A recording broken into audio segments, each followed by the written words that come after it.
Salamat kay Lord kasi it is a privilege na magamit ng Panginoon ngayong araw na to. It's actually my first time po na makapag-speak sa congregation. Usually po kasi sa mga kabataan po, ako po nakakapagturo pero it is my first time po dito sa harapan po ninyo. And I thank God kasi lahat ng ito ay galing sa grasya lang ng Panginoon. Amen po ba?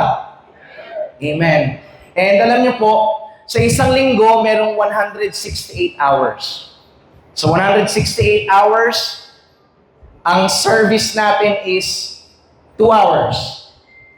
Tapos dun sa 2 hours na yon, ang salita ng Panginoon is 30 minutes to 45 minutes. And napaka-importante ng 30 minutes to 45 minutes na yon para talagang bigyan tayo ng fuel for the next week. Tama po ba? Kaya okay lang po ba na yung 30 minutes and 45 minutes ngayon ibigay natin fully sa Panginoon? Walang distraction. It's just really listening to the Word of God. Kasi alam kong hindi ako yung magsasalita. Yung banal na Spirito ang magsasalita through me. Naniniwala po ba kayo doon? Can I pray and I declare na talagang buksan nyo yung puso nyo to really hear the word of the Lord ngayong umagang ito.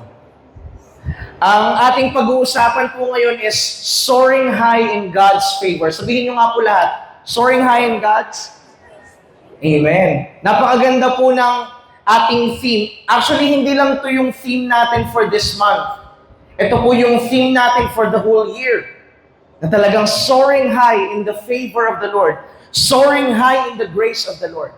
Bago po ako pumunta sa apat kong mga katanungan, tatanungin ko muna kayo, sino ang gustong mag-soar high in God's favor?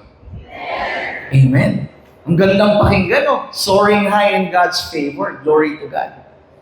And syempre, bago natin puntahan yung soaring high in God's favor, kailangan muna natin maintindihan kung ano yung favor. Favor. Unmerited favor, or sa ibang term is grasya, grace, biyaya ng Panginoon. Ang favor po kasi, unmerited favor is hindi mo deserve, pero ibinigay sa'yo. Hindi ka qualified, pero ibinigay sa'yo. Ayun po yung favor. Biyaya at grasya ng Panginoon. Kaya nga sinabi sa ating verse kanina, it is a gift of God. Binigay ng Panginoon na regalo, not by works, hindi dahil sa atin. Kasi nga hindi tayo qualified, hindi natin deserve. Pero ibinigay pa rin ng Panginoon.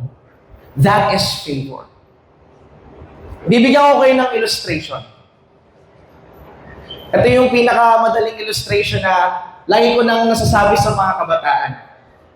Sabihin na lang natin, merong game show na Philippines Top Model. Tapos ang mga kalahok is si Alden Richards. Kilala niyo si Alden? Sagot naman kayo. Yan si Alden.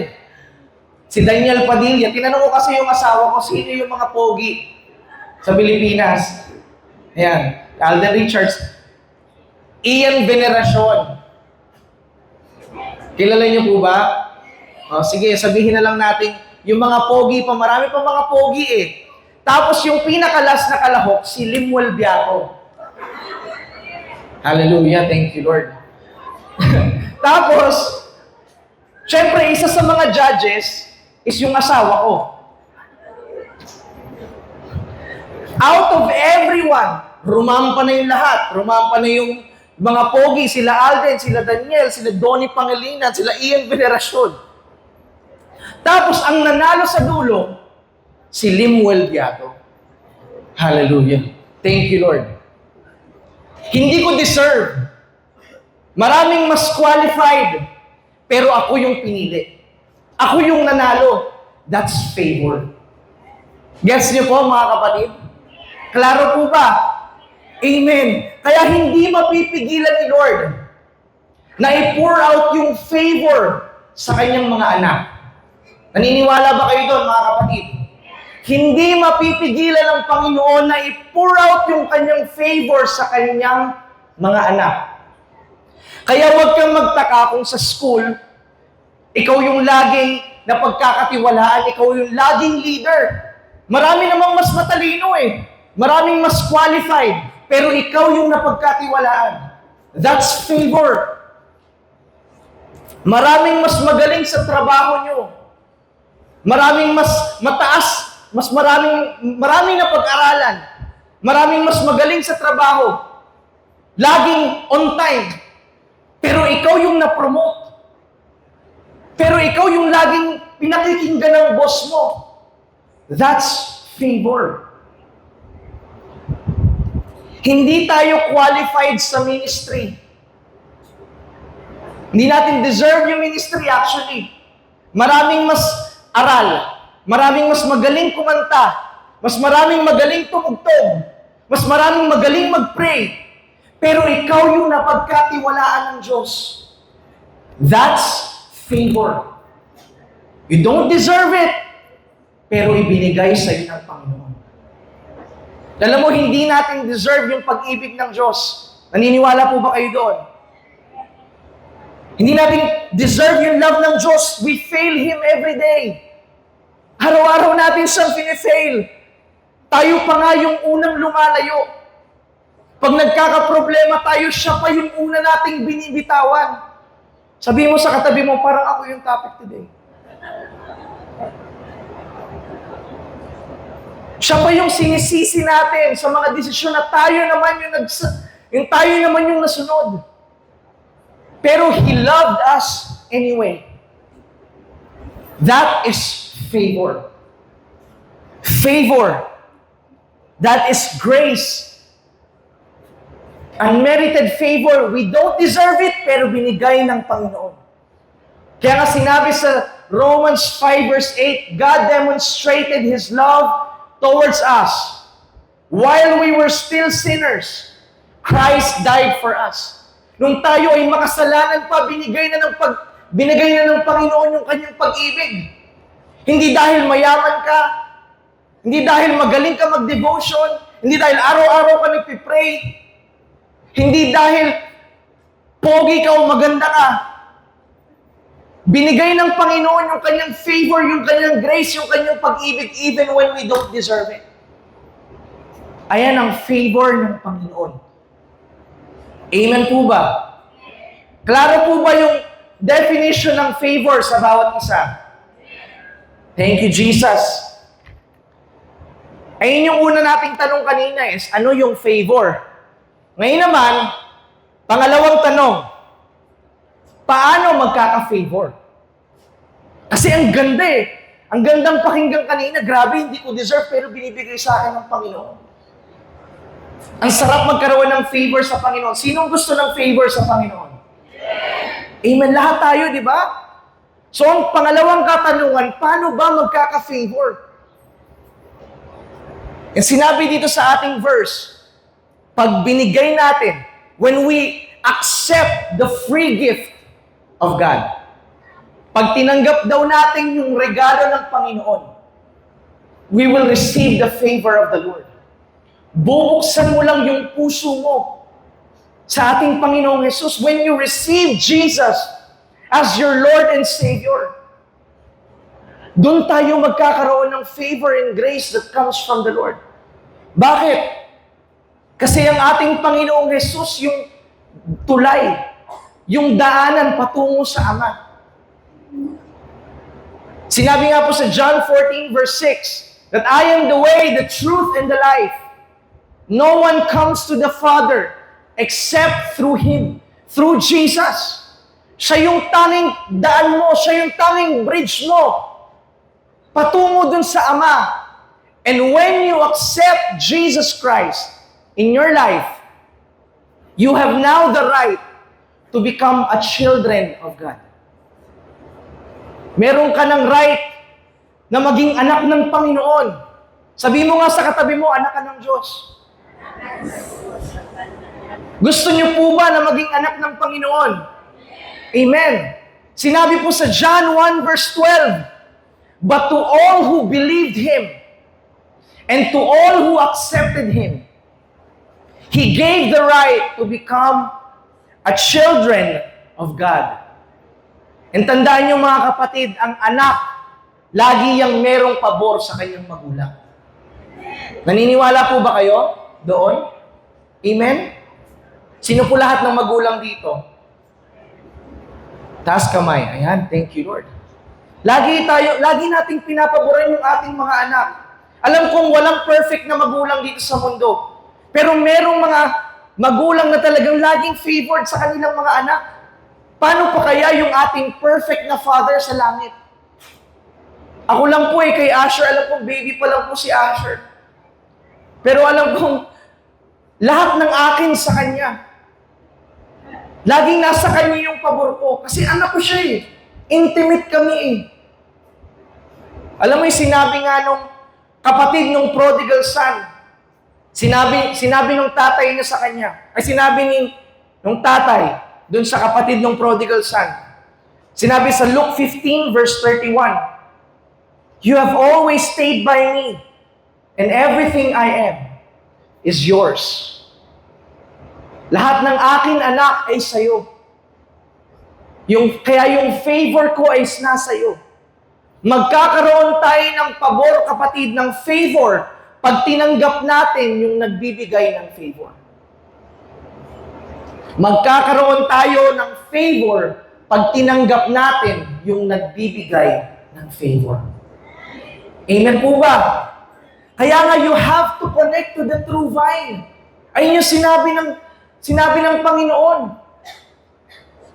Connect ka sa akin para yung buhay, yung favor magfo-flow through you. Yung favor and grace will flow through you. Kasi nakakonekta ka sa akin eh. Sabihin na lang natin ito. Nandito to, tapos nandito yung pagpupur ng tubig. Makaka-receive po ba to? Hindi. Kasi hindi nakakonect eh. Kailangan connected to receive the favor of the Lord. Kaya challenge mo yung katabi mo. Sabihin mo sa kanya, nakakonect ka ba, kapatid?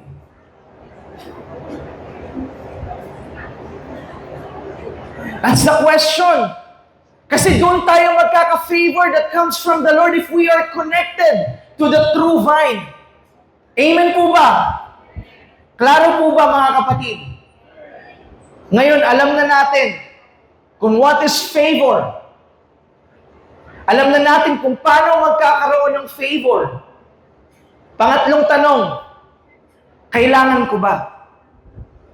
Kailangan ko ba yung favor na yan?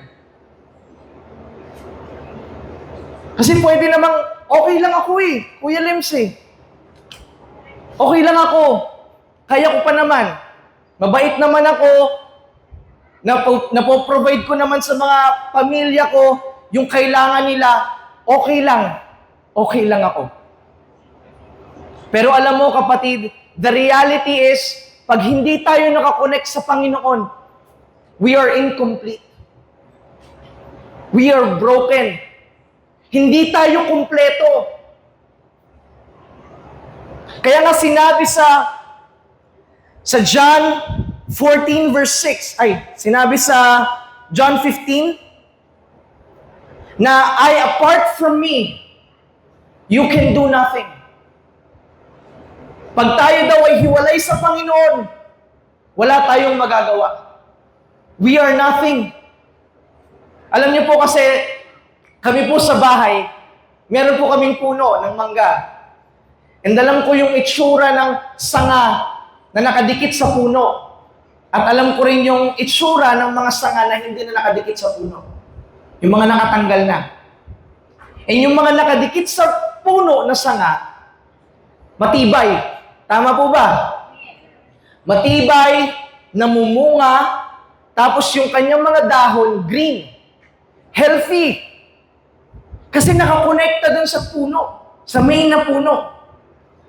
Pero yung mga sanga na nakatanggal na, nakadisconnect dun sa tunay na puno, madaling masira. Tama po? Madaling mabali. Hindi na namumunga. Tapos yung kanyang mga dahon, brown na, withered na.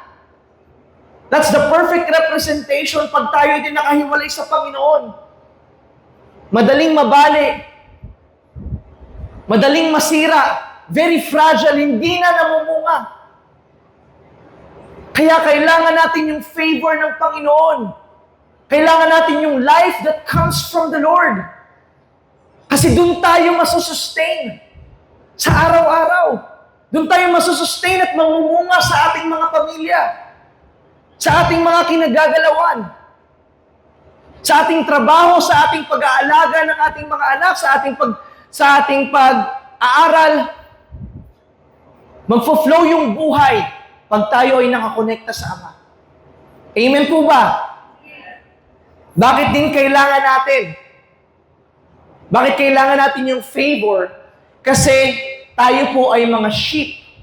Sinabi kanina sa ating intercessor, sa ating prayer kanina for the country, we are a sheep nation. Tupa. Sino po nakakita na ng sheep, ng tupa? Amen. Sabi mo nga sa katabi mo, tupa ka. Careful lang po, tupa. You are a sheep. Alam mo, ayan yung wiring sa atin ng Panginoon.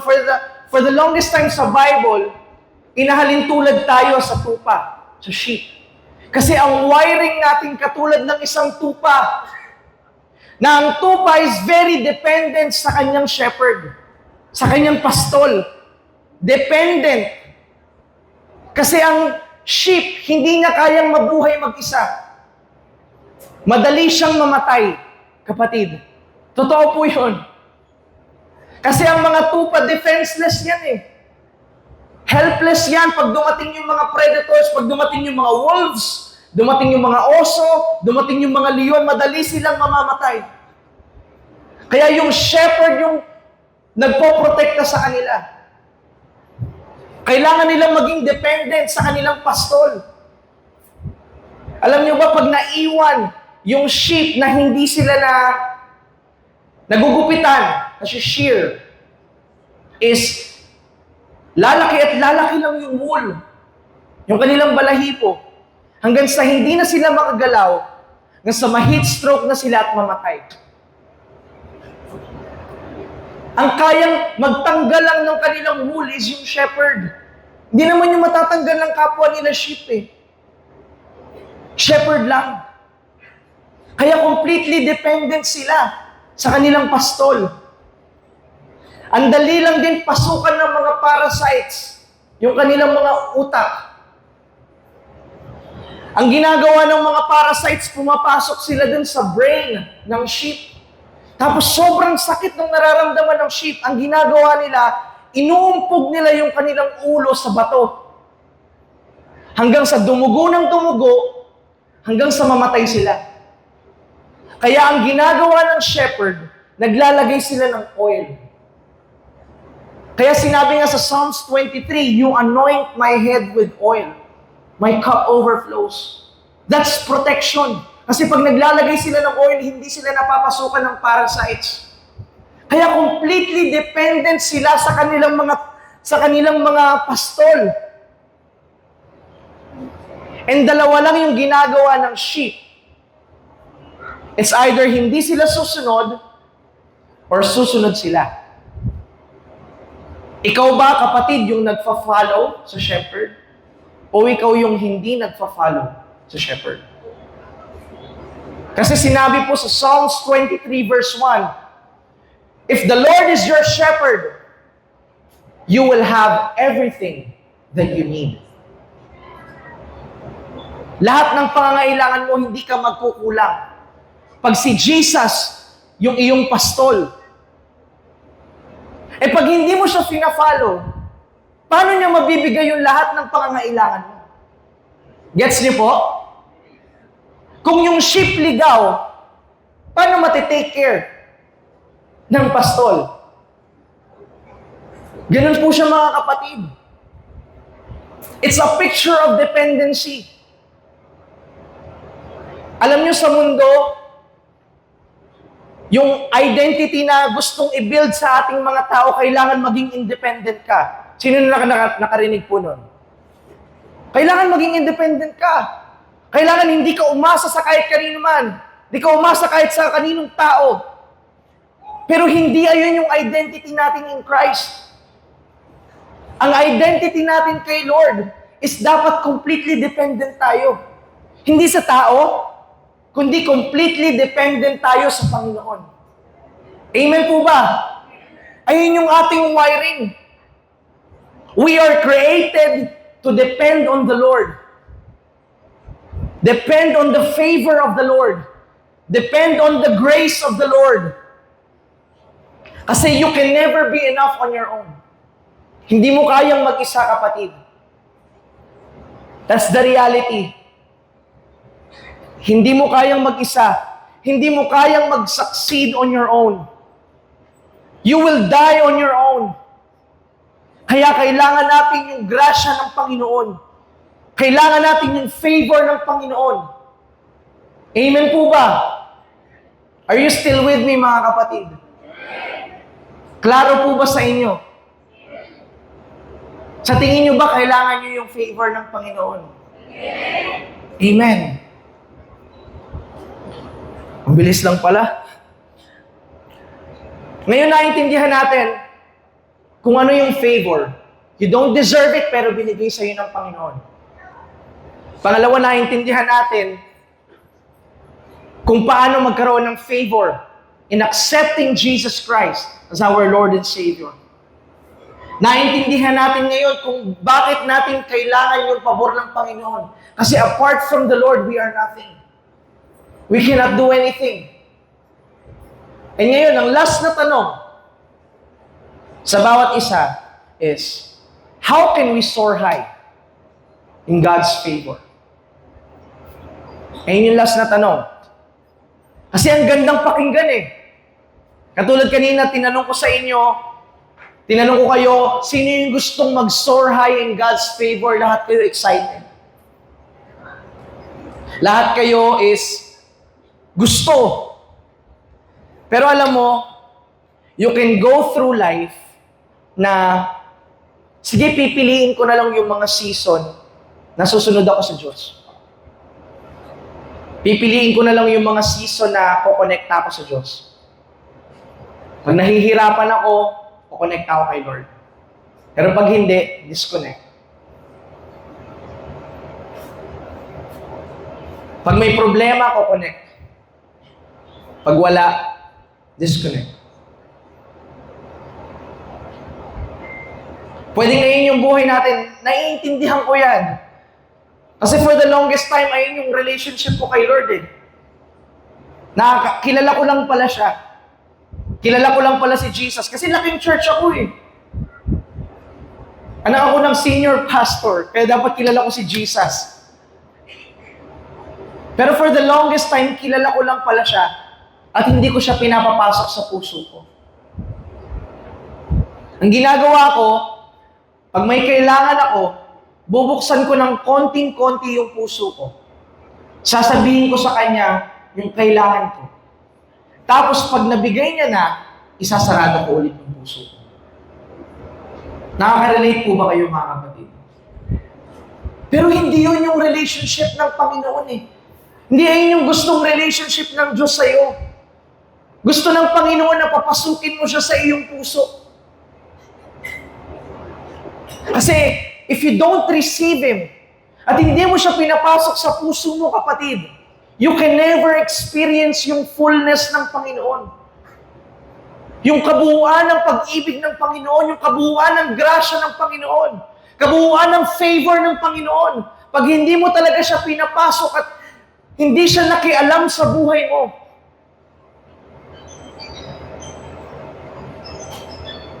in that relationship, you will never experience the fullness of God. Pero, if you want to soar high in God's favor, ito yung challenge ng Panginoon. You follow Him in everything that you do. Sabi mo nga sa katabi mo, you follow Him in everything that you do. Incomplete submission dun sa gusto lang ng Panginoon. Ayun siya, kapatid. Kaya nga sa ating prayer and fasting noon, inahalin tulad din tayo sa agila. Alam niyo po yung agila, sila po yung tanging ibon na nakaka-enjoy ng view, na nag-glide sila over the storms. Sila lang yung nakakita ng view sa taas ng storms. Kita nila kung gaano kabuti, gaano kaganda yung kanilang nakikita. And alam mo, habang nag-glide yung agila, effortless na yon. Bakit? Kasi in complete submission siya sa hangin. Kung saan siya dali ng hangin, doon siya pupunta. Hindi siya lumalaban sa hangin. Kasi pag lumaban siya sa hangin, mababali yung kanyang pakpak. In complete submission to the wind. And ito yung year natin ngayon, 2025. Meron akong kapatid na lagi sinasabi niya yun sa akin, na ito yung year of the wind. And ang wind, it represents the Holy Spirit. And if you want to soar high in God's favor, dapat in complete submission ka din sa wind. In complete submission ka sa banal na Espiritu. Nakasunod ka sa banal na Espiritu lamang. Kaya kapatid, ito na yung taon na hindi mo nahahanapin kung ano yung gusto mo. Ito na yung taon kung saan hahanapin mo kung ano lang yung gusto ng Diyos sa buhay mo. That's the reality of soaring high in God's favor. Na Lord, hindi na ako. Wala nang katiting na ako. Ikaw na. Kung ano yung gusto mo sa buhay ko. Lead me, guide me, instruct me in what you want for my life. Kasi mga kapatid, hindi trial and error si Lord. Nagbibigay siya ng specific na instructions. Nagbigay siya ng specific instructions kay Noah bago niya buuin yung arko. Nagbigay siya ng specific na instructions kay Solomon bago niya gawin yung templo. Usually kasi sa atin gagawin muna natin ng walang consultation sa Panginoon.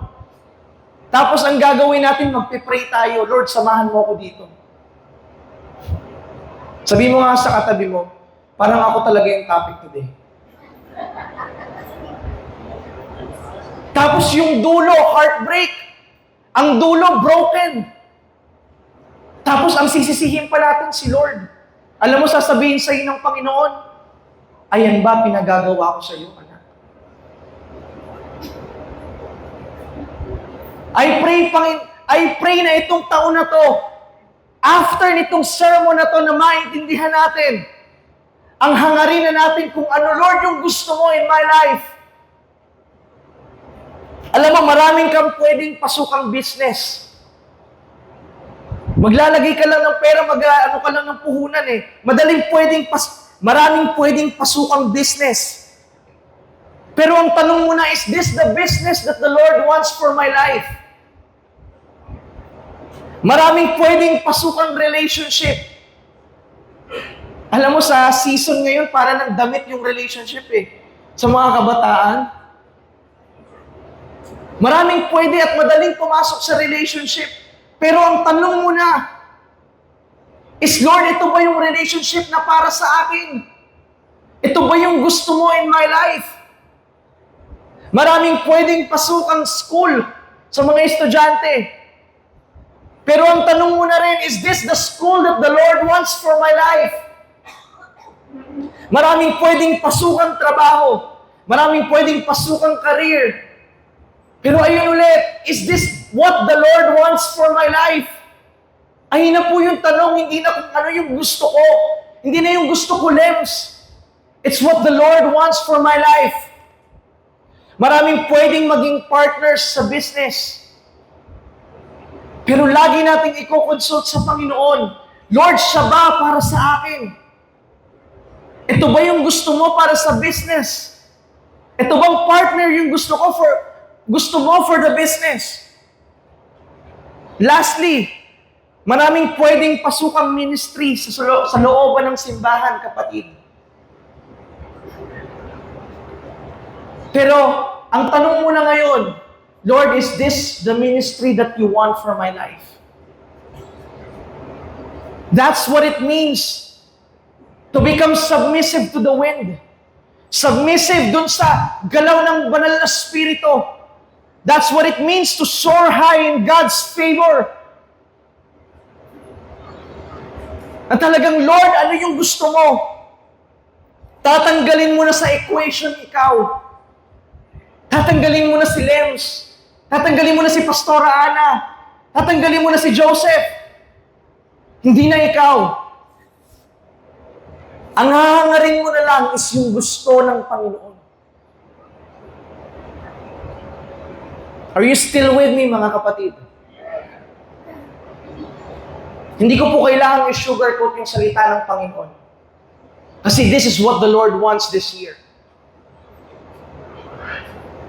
Kaya nga sinabi ni Paul sa Galatians 2 verse 20, namatay akong kasama ni Kristo sa krus. Hindi na ako ang nabubuhay sa aking sarili, kundi si Kristo na. Si Jesus na. Kung ano na yung gusto ng Panginoong Jesus. Sinabi nga sa seminar na napuntahan namin, dapat araw-araw meron kang death certificate sa sarili mo. It's crucifying the flesh. Hindi na yung gusto ng laman mo, kung ano na yung gusto ng Panginoon sa buhay mo. In complete submission to the wind. And alam niyo, mga kapatid, pwedeng hindi mo to sundin. Pwedeng napakinggan mo to, tapos lalabas lang dito sa kabila. Kasi mabigat eh. Masakit. Hindi komportable. And you have the free will to do so. Walang sapilitan dito. Pero if you want to follow God, and follow God's instructions ng may pananampalataya hanggang dulo, nasabi ko na po ito sa dati kong sermon, na makakakita ka ng view na ikaw lang yung makakakita. If you follow God's instructions and submit to the Lord, submit to the wind, the move of the Holy Spirit, hanggang dulo, you will see a view that only you can see. Yung view na nakikita ng agila, yung view na nakikita ng isang sheep. Alam mo si Moses, sinunod niya yung instruction niya. Sinunod niya yung instruction sa Panginoon. Sa instruction ng Panginoon. Nagtiwala siya hanggang dulo. Ano nangyari? Yung Red Sea nahati sa gitna. Nakadaan sila sa gitna. God made a way when there seems to be no way. Ayun yung view na nakita ni Moses kasi nagtiwala siya sa Diyos. Si King Jehoshaphat, ito po yung favorite na storya ko. Ang instruction sa kanya ng Panginoon, pumunta kayo sa gera, huwag kayong magdala ng sandata. Ang gagawin nyo sa gitna ng gera, magpupuri kayo sa gitna. Ginegera po sila ng 3 sabay-sabay na nations. Maliit lang sila. Pero sumunod si King Jehoshaphat, kahit hindi logical. Biruin mo, pupunta ka sa gera, tapos wala kang armas. Ang gagawin mo lang, magpupuri, magkakanta doon sa gitna ng labanan. Pero ginawa ng Judah, ginawa ni King Jehoshaphat. And ano yung nangyari? They saw a view na nanalo sila sa gera. Ipinanalo sila ng Panginoon nang wala silang ginawa kundi magpuri. They saw that view because they trusted the Lord. Si Naaman, ang instruction sa kanya ng Panginoon, Pumunta ka dun sa Jordan River, lumubog ka 7 times. Si Naaman po, meron siyang ketong. And yung ketong leprosy. Yung ketong po, wala pong gamot noon. Wala siyang gamot, tapos sugat-sugat siya. Kasi yung leprosy po kasi, flesh-eating bacteria. That's what happens. They saw of you that only they can see. They soared high in God's favor. Kasi they followed God's instructions hanggang dulo. Pwedeng hindi mo ito gawin, kapatid, pero pag ginawa mo, kapatid, na sumunod kung ano lang yung gusto ng Panginoon sa buhay ko, you will see a view that only you can see, kapatid. That's the reality. Kaya ngayon, hangarin natin yung gusto ng Diyos. I challenge each and every hearts today na hangarin mo yung gusto lang ng Panginoon sa lahat ng aspeto ng buhay natin. Sa pag-aalaga natin ng anak natin, sa trabaho natin, sa pag-aaral natin, sa pagbibusiness natin, sa ating pagbiministeryo, sa lahat ng aspeto natin, sa finances natin, sa relationship natin, hangarin natin kung ano yung gusto ng Panginoon sa aking buhay. And I tell you, you will see the power of God manifesting in your life every day. Hindi lang Saturday and Sunday. Araw-araw, makikita mo yung pagsama ng Diyos. Makikita mo yung kapangyarihan ng Diyos working through you. Kasi in complete submission at connected ka sa Kanya. And I'm telling you, kapatid, it's worth it. Sabihin mo sa katabi mo, worth it. Worth it na ibigay natin yung tiwala natin sa Diyos. Worth it, kapatid, na ibigay natin yung ating pananampalataya sa Diyos. Binigay namin yung aming pananampalataya. Binigay namin yung tiwala namin kay Lord. Nung nasa ospital si Baby Asher, we don't know what to do. Pero sinabi namin kay Lord, our eyes are on you. Binigay namin yung kanyang tiwala and anong pinakita ng Panginoon sa amin. Hindi dahil sa amin, hindi dahil sa aming faithfulness. Pero nagtiwala lang kami. Pinagaling ng Panginoon ang aming anak na dapat ooperahan, napakaraming complications. Na dapat mamamatay na, pero hindi. Hindi pinagawa ng Panginoon. We saw a view that only we can see. We saw the miracle of healing sa aming anak. Kaya worth it ang nagtitiwala sa Diyos, kapatid. Sabihin mo nga ulit sa katabi mo, worth it. Worth it na magtiwala sa Diyos na buhay. Kasi totoo siya at buhay siya, kapatid. Hindi siya haka-haka lang. Hindi siya basta-basta. Gumagawa ang Diyos araw-araw. And gagawa siya sa buhay mo. And He wants you to soar high in God's favor this year and for the coming years to come. Hinahanda ng Diyos yung puso natin. Hinahanda ng Diyos yung puso mo para sa pamilya mo. Nahanda ng Diyos yung puso mo for this church. Nahanda ng Diyos yung puso mo for your workplace, for your business. Kasi ang gusto niya, kapatid, nakasama mo siya sa lahat ng takbo ng buhay mo, sa lahat ng aspeto ng buhay mo. And He wants you to soar high in His favor. Gusto yun ng Panginoon for you. Gusto niyang i-pour out yung pag-ibig niya sa'yo. Gusto niyang i-pour out yung guidance and instructions niya sa'yo. Gusto niyang i-pour out yung kanyang grasya sa iyo, kapatid.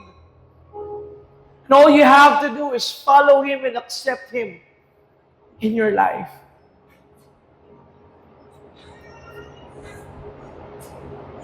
And I leave this verse to you, mga kapatid. Sinabi sa Romans 10 verse 11, ang sino mang sumampalataya sa akin ay hindi ko ipapahiya. Ngayon ang sabi ng Panginoon, kung sino man ang magtiwala sa Kanya, hindi niya ipapahiya. Hindi Kanya ipapahiya. Hanggang dumating ka sa point na wala nang hope, trust in Him. Makikita mo yung hope sa Kanya.